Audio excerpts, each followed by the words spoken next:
Hey, check it out. We're fitting stainless steel. We're getting to the point where with this bodywork, I can't wrap it up until I know that stainless steel is going to fit. That's what this episode's about. We're test fitting all of our stainless, making some fine tunes and tweaks in the bodywork to make sure that when we paint it, that stainless will snap on and bolt on just right. But that's what this episode's about. So if you're interested in seeing how we got this done this weekend, stay tuned.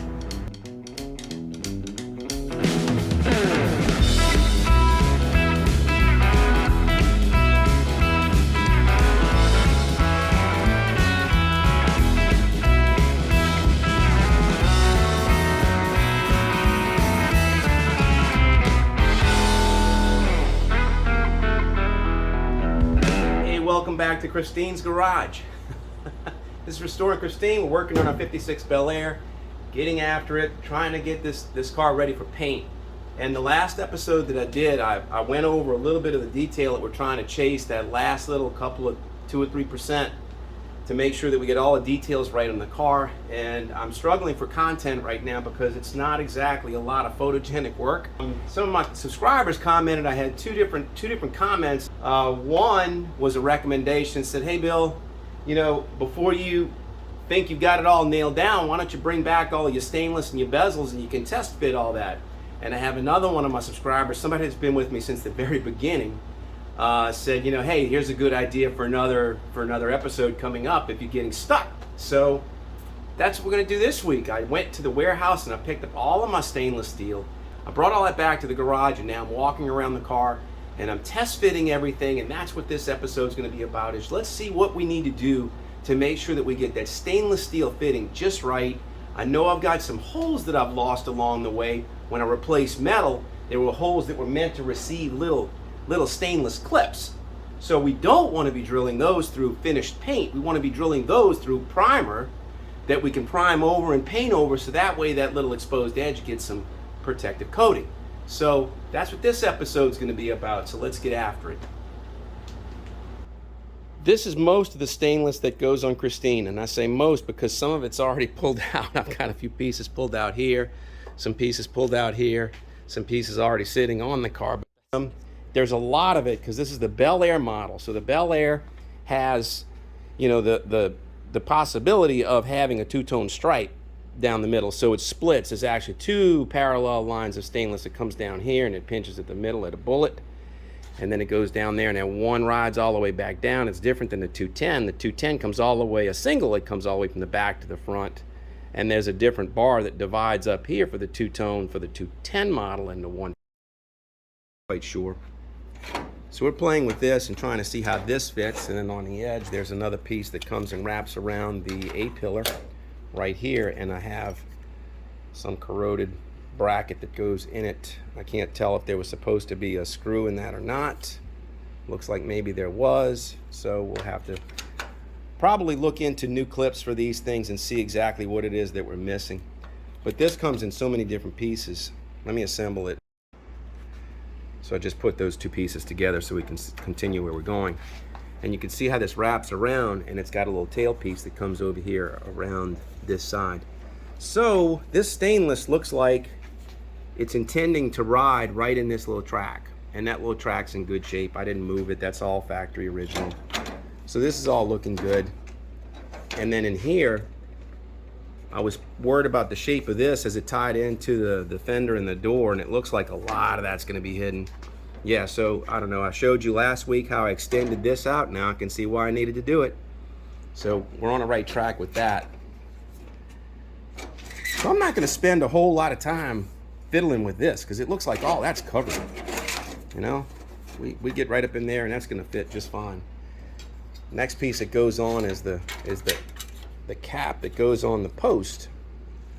And this, I didn't modify any of this, so that's all riding as original. And I'm noticing, say, one thing is the gap here. The gap in between this and the door right there has got a pretty decent gap. But wait, watch, I'm going to show you the passenger side. I have a problem with that. So on the passenger side, I was over here, and I've been worried about this as I've been working on the car. And I did do some modifying to this. I don't remember how high up I came. I don't think I came up this high, but maybe I did. I don't think that I did, but when you can see it getting tight, So with the door shut, put that in, and you can see that is like too tight. Too tight. And my door, watch, my door back here, that's a perfect gap. You know, I can't push the door back any further. So the door itself is pinched in between the A-pillar and there. Here, this is flush right here, the edge of the stainless, and then the stainless kind of starts riding backwards. It starts giving me, I got a reveal right here. So if you look, you see a little bit of a reveal. Watch the other side. The driver's side's not like that. The driver's side, it trends flush with everything. So the driver's side is just flush all the way down. So that means that this molding on the other side is too far back, which is why I don't have that gap. All makes sense. So what I'm gonna have to do is bust out the welding machine. I'm going to have to split this A-pillar, and shoot, all of this is so tight I can't even get it apart, but I'm gonna have to split this A-pillar from here down, and then push a little bit, and then weld it back, and then grind it smooth. So I'm gonna do that and make sure I got enough of a gap all the way down to the bottom.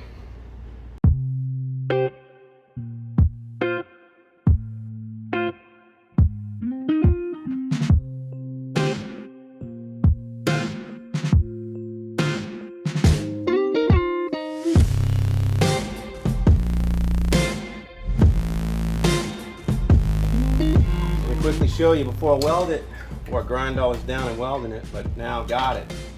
That's on there. I got a good gap, it's not dragging. I'm satisfied with it.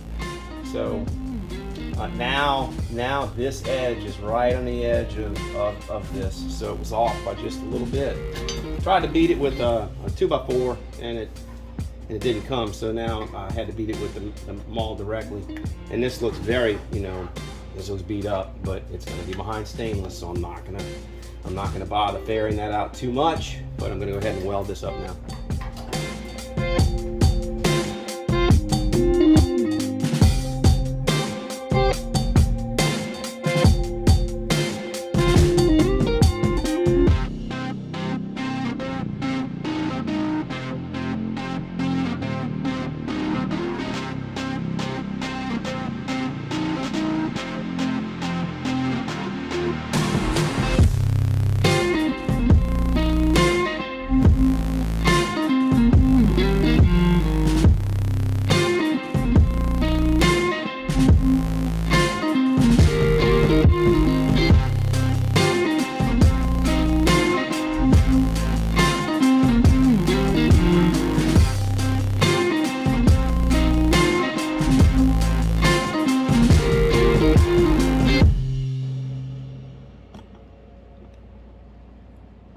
I got it grinded, cut, split, bent, welded, grinded,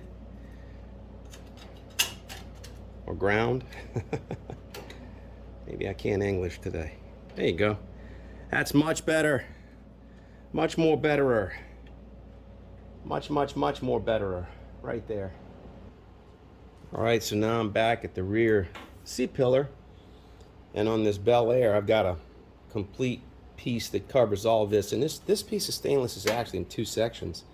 There's some little tabs here, 1, 2, 3, 4, that look like they slide in and then they fold opposite of one another, and it holds this interior piece to the side piece side of it. And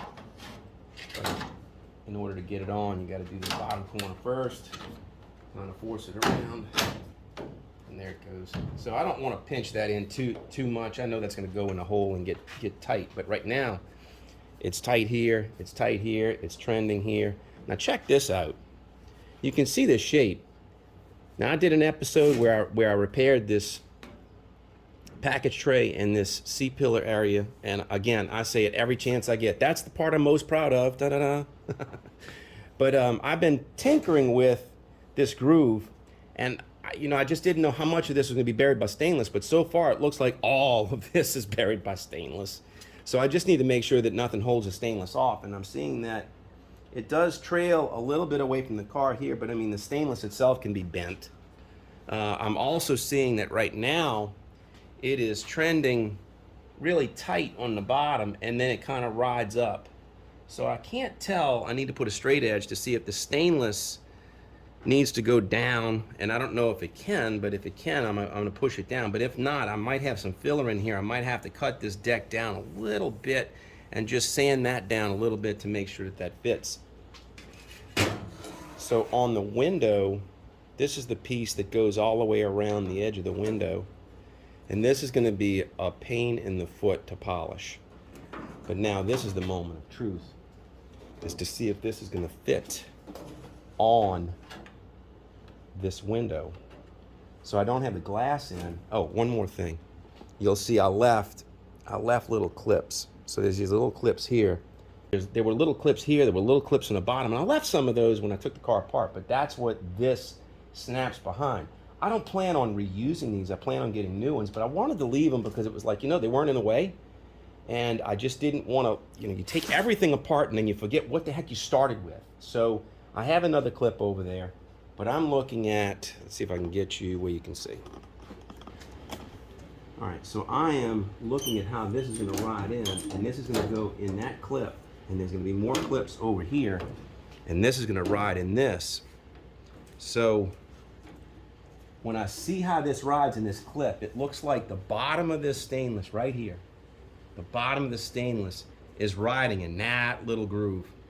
And that's the groove I've been fighting. So I've been trying to figure out, okay, how can I make sure that I get that groove shaped just right? And it looks like it's really close. I didn't know how much of this vertical part of it, so I didn't know how much of it goes in and it goes up. Okay, so it's 2 dimensions, 1 and then 2. So I didn't know how much, which was critical. If the first dimension, how deep it was, is more critical, or if it was just as critical for the second dimension, how high up it rises. So I've been playing this and just trying to get it to match that as best I can. And it looks like the stainless steel is going to allow me to be a little, allow me a little forgiveness. So I should be able to hide some sins in here.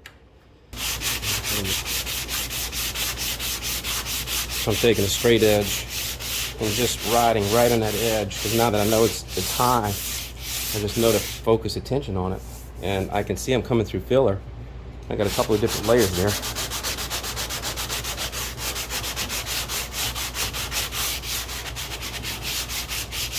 If you remember, what I was showing you was it was kind of like touching right here. It's riding high in that corner.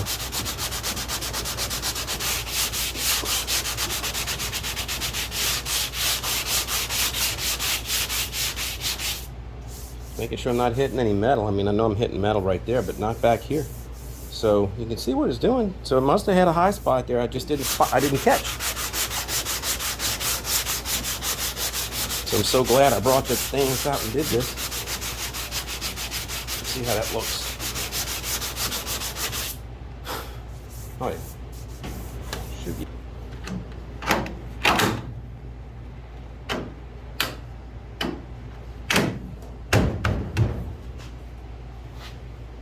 That's a little better. Let's see.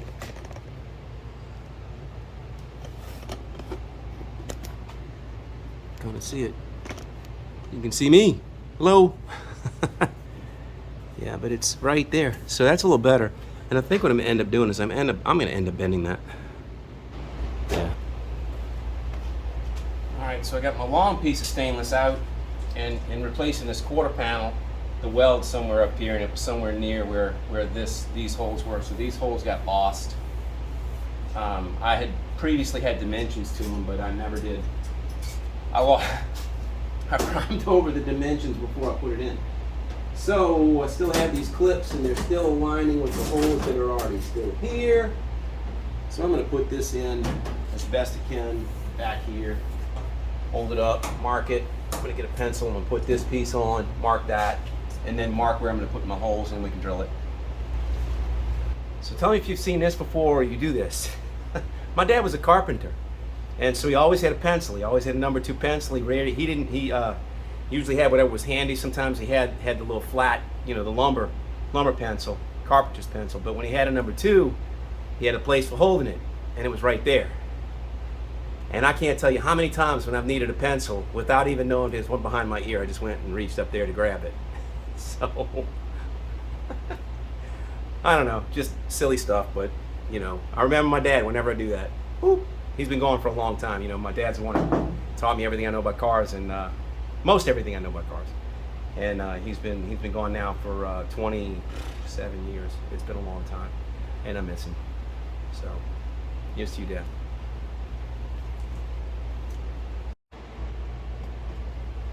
All right, so let's mark it. You know, this isn't super critical because these little clips they slide left and right, and then they also have a little bit of vertical freedom too. So let me just see if I can mark about where I want them, and then we'll drill it.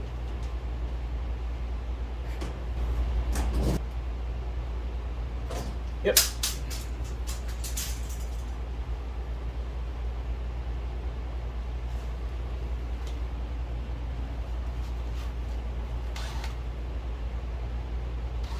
Oh shoot, well, they're found a hole.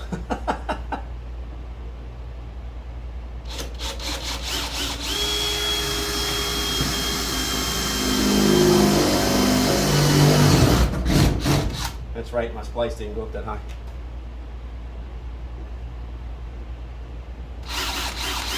Don't be scared.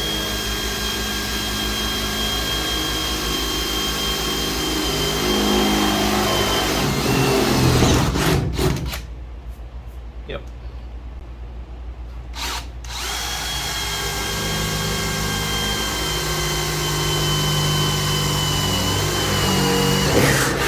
There it is. Walked right into the original hole.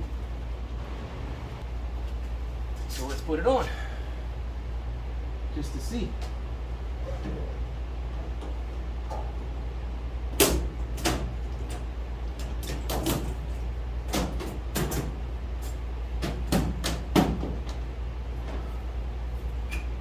Looks great. Yep, nothing more to do with that. I think that you get the idea. You see what I'm working with, you see what I'm doing. I'm still going to continue working with some of this stainless. I don't have a whole lot of time today, this weekend. I've got a funeral service to go to, and I'm kind of a little heavy-hearted today. My apologies for being a little long. But anyway, I did want to get this out there. I want to keep up with Christine, and it gets my mind off of things and keeps me, you know, you can focus on working on the car, and it's, you know, this is mental stress relief for me. So even though it's hot, sticky, stinky, smoky, it's dirty work, it's hard, it's difficult, but it's got to be done. And I like doing it. I enjoy it. So anyway, I will be back at it next weekend. So back at it hopefully with a little brighter spirit. But until I see you next time, please take care of yourself. Cheers.